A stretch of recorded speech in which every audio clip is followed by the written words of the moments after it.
It's good day to brew, baby. What is up, YouTube? It's your boy, Millsy, back with Hometown Commander, back for another episode of $50 Upgrades, the show where I give you my proposed $50 upgrade to the Precon in question. And today we're talking about the Jeskai Striker Precon, headed up by Shiko and Narset Unified. As always, the deck list is going to be down in the description for you below, as well as I'd really appreciate if you could interact with the video, like, comment, subscribe, consider doing all that YouTube stuff. But Shiko and Narset Unified is a 4-mana 4/4, flying in Vigilance, and has the new Flurry mechanic. Whenever you cast your second spell each turn, copy that spell if it targets a permanent or player, and you may choose new targets for the copy. If you don't copy a spell this way, draw a card.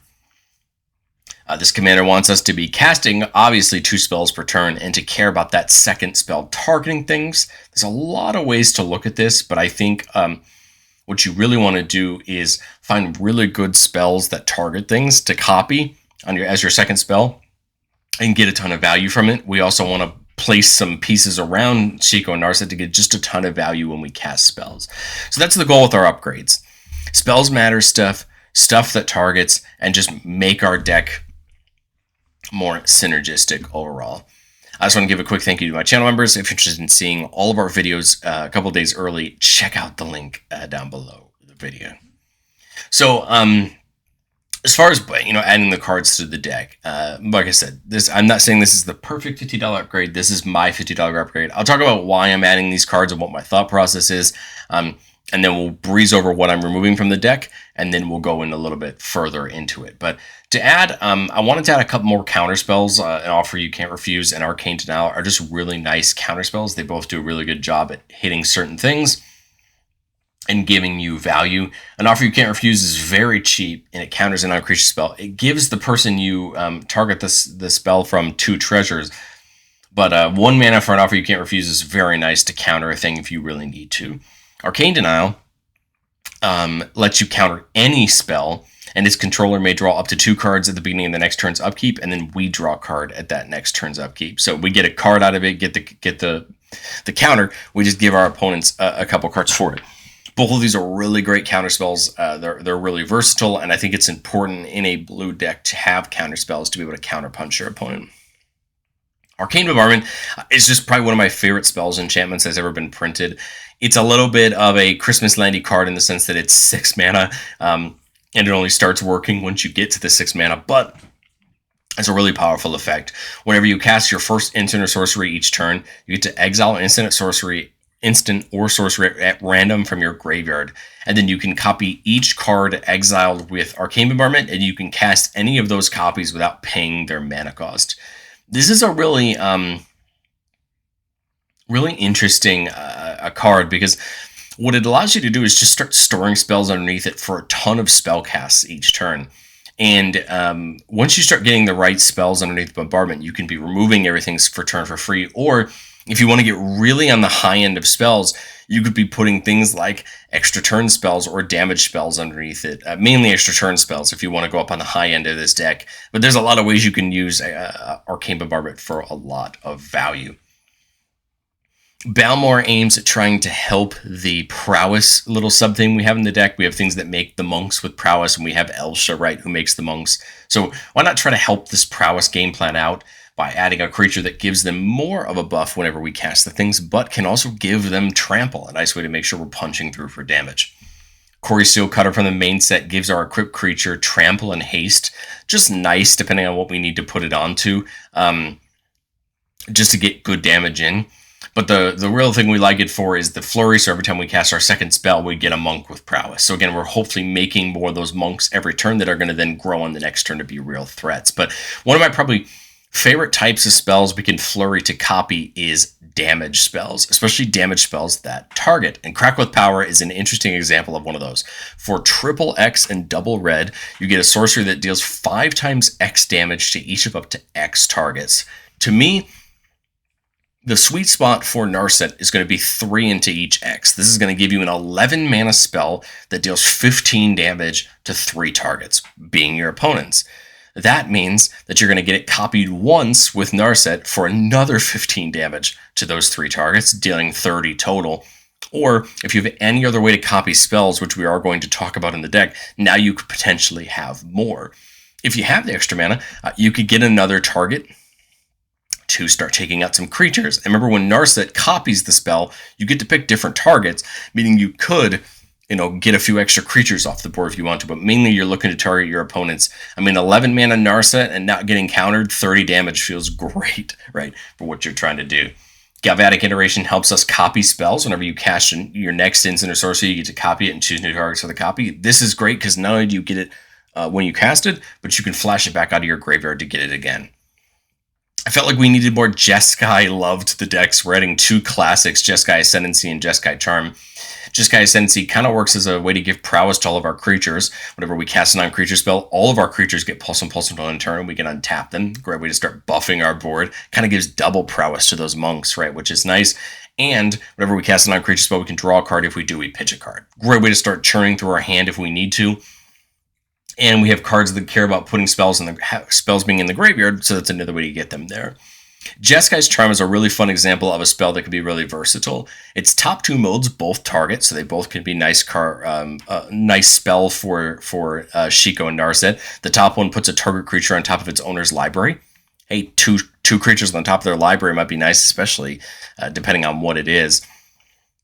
Or 4 damage to an opponent or planeswalker. So, there are options there. But the last option is really nice for us if we want to use it offensively. Creatures you control get +1/+1 in lifelink till end of turn. Narset can't copy this one, right? Because it doesn't target.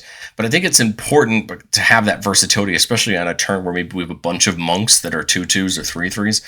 That's a lot of life you're gaining back off just one spell.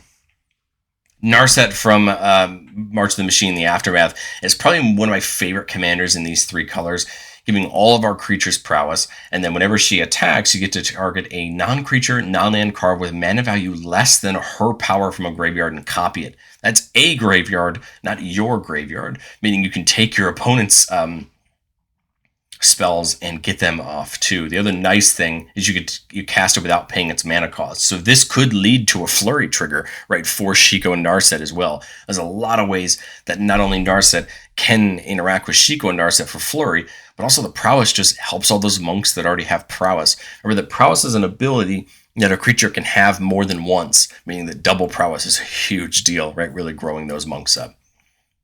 Rapid Hybridization and Reality Shift are both just great removal spells. To my knowledge, neither of them are in the Precon, which is kind of odd to me because they both got reprinted in this commander set. They were both both in different decks, but they're both really great here. If I recall correctly, the deck does have Pongify in it, which is another 1 mana removal spell. Rapid's great, destroying a creature and giving that player, that permanent's controller, a 3/3 frog lizard instead. Again, could be copied with flurry. Same thing with the Reality Shift, exiling a creature and then that creature's controller manifests. Both of these are copyable with flurry and huge, where we can get multiple copies of them. I wanted to add Rediscover the Way from the main set because I think it's a really nice saga. On the first 2 modes, you're going to look at the top 3, put 1 into your hand, the rest on the bottom. It's a really great way to hopefully dig for the right things and get them into hand. And then when you get to the 3rd mode, which I think works really well with our prowess, whenever we cast a non-creature spell, target creature we control gets double strike till end of turn, potentially helping them hit even harder. Seize the Spoil is an example of a draw spell that can also get us a little bit of mana back. When we cast it, we pitch a card, we draw 2 and make a treasure. I like it. Of course, not a good flurry target for Shiko and Narset, but it's good draw, and the treasures can really help on a future turn if you're really trying to plan out for a better turn next turn.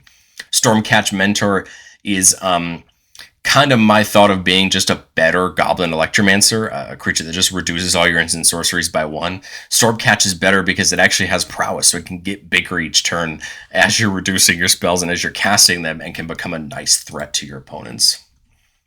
We're adding the Taigam from the main set. Whenever you cast your 2nd spell each turn, you copy it. Then exile the spell you cast with 4 time counters on it. If it doesn't have suspend, it gains suspend. This is a really fun ability because it stacks really well with Shiko.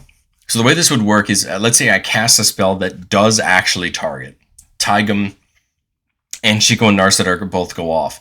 And if we stack our triggers right, Shiko will still copy the spell, and then Taigam will actually put the spell into to suspend, copy it, so we actually will still get our 2 copies right of the spell. But then once those 4 time counters come off, we get that spell again and get to cast it again. I really like Taigam. I think it's a really interesting idea for a card, and we'll actually cover it as a commander a little bit further on in the channel. And then Unexpected Windfall, same thing as Seize the Spoils, 1 more mana, but we get 2 cards and 2 treasures. So again, I like the draw when we need it, because we can, again, get the treasures for future turns. And the really nice thing about spells like Windfall is if you copy them, you don't pay the cost. So you don't have to pitch a card. You actually just get the card draw and the treasures again. So these are really nice targets for these copies or the other copies in our deck. Obviously, Windfall right won't get copied with Shiko because it doesn't target. All right. Disclaimer for the removal section. These were just the cards I chose to cut. I'm not saying these are the worst cards in the deck. I'm not saying that you should take them out of your deck. I'm saying these are the cards that I would cut to add the cards I cut in. Instead of going through every card specifically and telling you why I think it's good or bad in the deck, what I'm going to do is kind of fly through and maybe talk about the cards I would bring back in, why I think they're good, and why I think they're worth it. As on this first slide, Ancestral Vision was like the last spell that I cut when I was editing this deck. I really like this card. I think it's a really good card. Target player draws 3 cards. This is copyable with Flurry. It's Shiko's Flurry. This spell will confuse people at first because you actually have no way to cast this from your hand. You can only suspend it for a single blue for 4 turns, and then in 4 turns, you get to play it for free. I say that because if you were to cast this from anywhere else, you can cast it, as that, meaning you can, try to cast it for free from somewhere else, or if you use an ability to cast it, you can.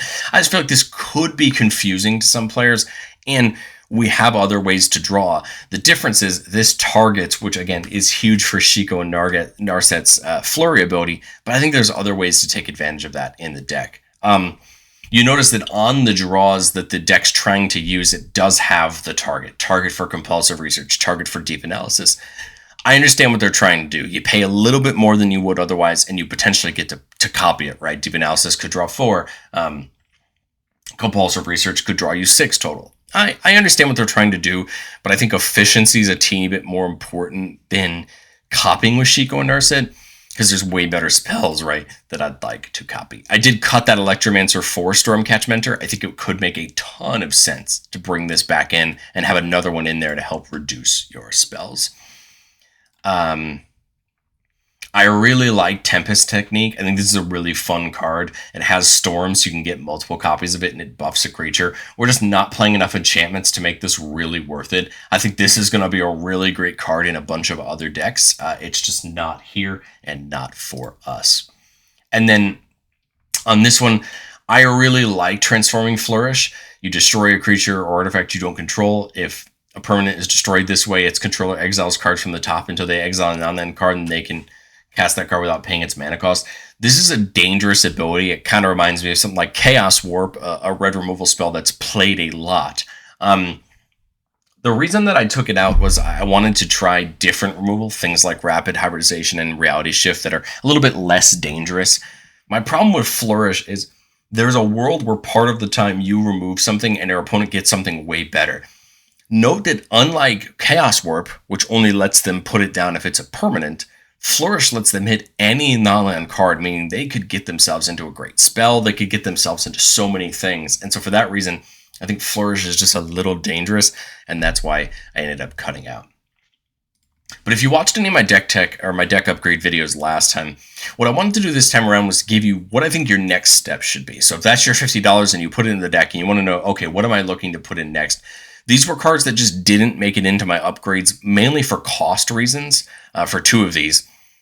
But I think are really worth it. Of the 3 of these, I think the card I should have put in was Twinning Staff.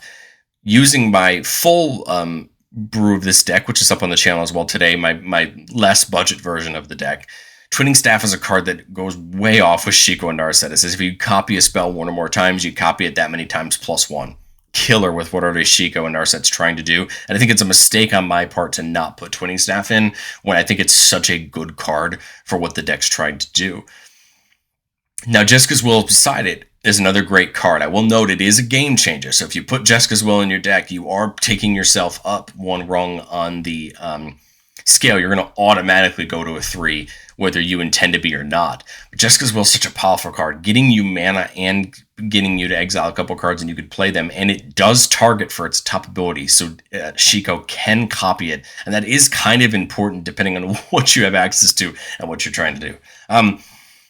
Irenicus, I love the idea of copying Shiko and Narset. It feels like a really good spell. The truth was, I was just trying to find more consistency with our upgrades to the Precon, because I think when you think about the concept of updating a Precon, especially for something like $50, I think most of the time you expect the deck to either still sit in bracket 2 or maybe the low end of bracket 3, right? And I think the best way we do that with our Precons is by just increasing our synergy and our multiplicity of effects, right? Making sure we have multiple copies of an effect in our deck. We see them more often. We're not trying to break our deck. We're not trying to add a bunch of game changers.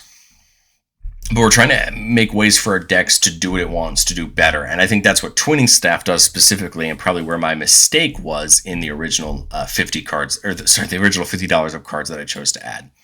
The second slide here, and if you watch any of the rest of my Precon upgrades this week, the second slide is always lands. And the reason that is because I think Precons are getting way better on the lands that they choose to put in their mana base. They're getting better. They reprinted the check lands. Some of the decks have these Innistrad lands. Shiko does not, but other actually Precons in this cycle do have them. But these Innistrad lands are some of the best lands that we have access to, dual lands, for a decent cost. All of them are under $10 now. And that's crazy because Deathcap Blade and Shattered Sanctum were very expensive for a long time, but they're now finally getting reprinted. They're getting underneath this threshold, and they're getting really cheap for your deck. And these are great lands. As long as they come in when you have 2 or more lands, they're coming in untapped. They're tapping for 2 colors, and they're just great lands. The other land cycle I really like is the Verges.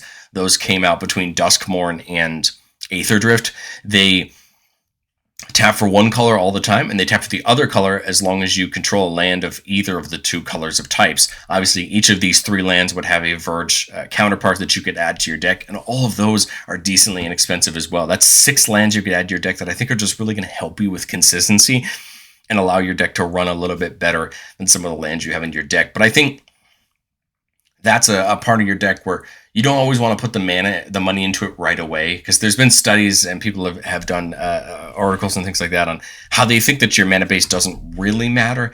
I disagree. I think it does matter, especially as you start going up into power level 3. I think what lands you play and when you play them and how consistently you see the right lands will matter. But if you're sticking to staying 2 or the bottom end of 3, it's not going to matter. So I think that's a decision you kind of have to make for yourself, right, as you're determining your deck and what you want to see. But let's do what I love to do on the channel so much, and let's get into our playtests. Remember, the goal of playtests on this channel is not to find Magical Christmas Land. It's not to show the best things that our decks can do. It's to get into some game scenarios and really try to understand, how do we set up our board state? What do we look for in opening hands? And how do we maneuver ourselves? Here we're keeping a 3-lander, a basic land, and 2 check lands. So these all are going to come in untapped, at least at the moment. Cori-Steel Cutter, this is an equipment that we added, right? Making the monk every time we cast our second spell. Narset, I absolutely love Narset. We added her in, and she's great at everything she does. Archmage Emeritus came in the Precon, drawing us a card whenever we cast or copy an instant or sorcery, and then Hybrid for some removal. So I like this. I mean, really all we need is, right, 1 more land for us to get Shiko and Narset down, and I think we're just going to work our way up. All right, well, there. We found our 4th land, right? So we can get the Steel Cutter. The thing I like the most about this Steel Cutter is you don't actually have to have it attached to anything to get that flurry ability, and it can actually auto-attach to the monk you make if you wanted to. So here on turn 3, I think it's just the Aligned Heart. This makes you a monk for each rally counter on it. And then whenever you flurry, you get to put a rally counter on it. So it's going to grow, right, every time you flurry, making you monks. So the kind of fun part now is every time we flurry, we're getting at least 2 monks and then any other ability. So I think we'll just get Narset down here on turn 4 and look to see what we can do. Unfortunately, here on turn 5, we get a tap land. We don't believe did we see this before we played either of these? I think we really want those down on curve, so I think it makes sense to get this down. I like the idea of Elsha here on this turn, just to start getting those monks as we deal damage. But the question is, what makes the most sense? Emeritus could make sense to start drawing cards, especially next turn we start casting things. We do still have the option to double spell between, Narset and Rapid or Elsha and Rapid, next turn. So I think it could make sense to play the Emeritus here just to draw some cards on our future turn. Shiko could attack here. Flying Vigilance means it's a nice attacking threat. The land's kind of really nice. This means we still have to make our choice. I think Narset makes the most sense over Elsha, just so we can start giving the prowess to all of our creatures. And I think what this would just lead to is a main phase Rapid Hybrid. This gets me a Monk off the Cori-Steel Heart. This gives me a Monk off the Aligned Heart. And then we can actually copy Rapid Hybridization with Narset to target something else, right? Because it has a target. This also draws us a card off of Emeritus. And now all of our creatures get +1/+1 off that prowess from Narset, right? So this is really nice because we're still buffing our creatures on board. We're still drawing and removing 2 things, right, for just 1 mana. We could put the Cori-Steel Cutter on this Monk. I guess we kind of have no reason not to, right? Because then it can just potentially deal more damage next turn. Take the attack with Narset as a 5/5, right? The Emeritus could attack as a 3/3 if we want to, but I forgot. It's Ore Copy, so it draws us a second card. I apologize. Great, right? Because now we're refilling our hand some more, and now, Shiko can just attack again. And as we come to our next turn, again, I like Elsha as a way to, again, get more monks on future turns. Double prowess, right? Because of Narset. They have prowess, and they have prowess from Narset. So that's killer, right? Really growing them. I like Elsha. But, I mean, there is a world where Mana Geyser could get us into some good trouble here. So Mana Geyser says, add a red mana for each tap lands our opponents control. Let's say Magical Christmas Land, best case scenario, all our opponents are tapped out. They all have at least 5 lands, 15 red mana, and we get to do exactly what I talked about crackling here. Copying it once, 30 damage off the Crackle, and we have all these creatures to still attack. I mean, that's the Magical Christmas Land, right? In the world where we don't have that, I think we do something like Elsha and then Consider. Consider doesn't get copied, right, because we're not targeting anybody, but it still sets our prowess off for all these, which I think is really important, right, growing them. It draws us a card off Emeritus. We surveil 1. And I think we're willing to put this on bottom at this point and draw off the Consider. This gets us countering, right, and a couple more monks.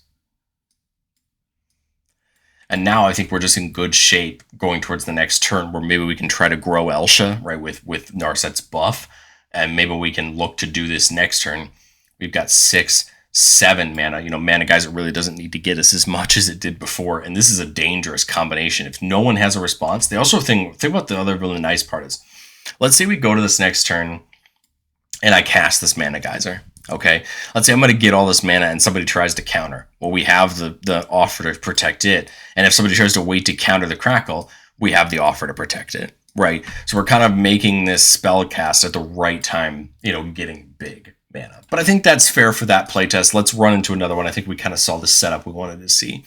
Here, we're keeping a 1/2/3 lander with Prismari command, a way to draw some cards. It does target, so we can copy it with Shiko and Narset. It also says target player creates a treasure, so it's another ability that we can use to have it target, or destroy target artifact or deal 2 damage. Stormcatch Artist, so has that Magecraft. Whenever we cast or copy an instant or sorcery, we make a treasure. And then Reality Shift for some removal. So we've got a nice suite of spells that target we can eventually copy. Here, I think we just get that Cori-Steel Heart down. I don't really see us doing anything else right on turn 2. Turn 3, I don't really see us doing anything else. I don't really want to play this Prismari command necessarily because I think it's worth copying, right, with Shiko and Narset. So I think we can hold the Prismari command up. Maybe we need to destroy somebody's Soul Ring or a Mana Rock if they're getting too far ahead. We could just make a treasure and deal some damage out if we had to. I like that Prismari is just so wide open with what we can choose to do that. But otherwise, I think we come back for turn 4 and just get Shiko and Narset down, just to get that process started, because we do still need to get our game plan right moving forward. Here, it's gotten a little bit more awkward, right? Because now we're a little bit hard pressed for options. My first thought is jam, just Rediscover the Way. We look at the top three, try to hit a land, get the land down, play something like Reality Shift, copy the Reality Shift, get a monk from the cutter, and we could be in good shape. My only worry is if I rediscover the way and don't hit a land, I don't know how well that means for our turn. We could Prismari command, but it's not our second spell, right? So it's kind of awkward because then we kind of lose out on, I guess, that added value. So I think I would try the Rediscover the Way here. Looking at the top three, those are three great options. It kind of sucks because I have to put the other two back on the bottom. The Perilous Landscape would make sense, and I could actually crack it right now I could use it right now to get the Reality Shift out and crack it later to shuffle these guys back in. That might be my thought. These go on the bottom, but remember, I could shuffle my library with that landscape when I go to search for the land. So I would probably Reality Shift here, make the monk, probably no reason not to attach it. And remember, two things get exiled, right? Because it gets copied with Shiko. And I feel like we probably really used our mana probably to the best that we could that turn. Now we draw and we see Felwar Stone. This is great because we could go Felwar Stone into a 4-mana spell if we want to. I could go Training Post plus Felwar Stone just to draw a card. Oh, sorry, we have to do the Rediscover the Way. I apologize. We get to look at the top three. Man, we could have a world where we just dump 2 mana rocks in this turn and just get value, right? We could do both mana rocks, crack the landscape, and just try to see what we can get, right? Because Talisman does trigger the prowess. Felwar Stone does trigger that, getting us the second monk. We draw a card off of Shiko, and then I think I would just crack this landscape. We're kind of down on something like white sources, so I'll go get that. And now we've got some more mana up. We're looking at 7 mana next turn, and maybe we can do some more to double spell in a better way. Here, I think we probably should have prioritized putting something like Stormcatch Artist down, but I think this is where it's good to see these test hands and for you to test putting things down so that you understand what order makes the most sense. So as we come back to turn 7, I've got 8 mana, and this Rediscover the Way goes off. So whenever I cast a spell this turn, my creatures get double strike. I like Narset. Now all the creatures have prowess, so we can really help out these creatures this turn with prowess. I've got 4 mana left. I don't have any way to play Trading Post plus something. I can play Balmor, but I don't have anything to double it up. I don't have anything to play after it, right? If I big score, what do I pitch? I guess maybe Prismari Command. I could go deep on Prismari Command, draw 4, discard 4, and make a couple of treasures. I get to flurry no matter what, making another monk, but I think I really want to try to flurry into a spell. My thought is big score. This isn't going to give me a flurry trigger. The flurry is only going to draw me a card, but it will trigger Rediscover the Way to give Shiko double strike. So it's going to be a flying 5/5 in the air with double strike, right? Because of that prowess. I'm thinking about pitching the command, draw off of Shiko's trigger, draw 2 off of big score, and then make the monk and the 2 treasures, right? And now I think we're just probably a little bit better off for next turn. Narset can start attacking and potentially start getting some things in our graveyard back. She could get Rediscover the Way back. She could get some of that removal back. The nice part is she gets to do it during combat, meaning we can attack a player and get Reality Shift back and take out some of their key permanents, right? And that would be my thought. Play something like Exotic Orchard.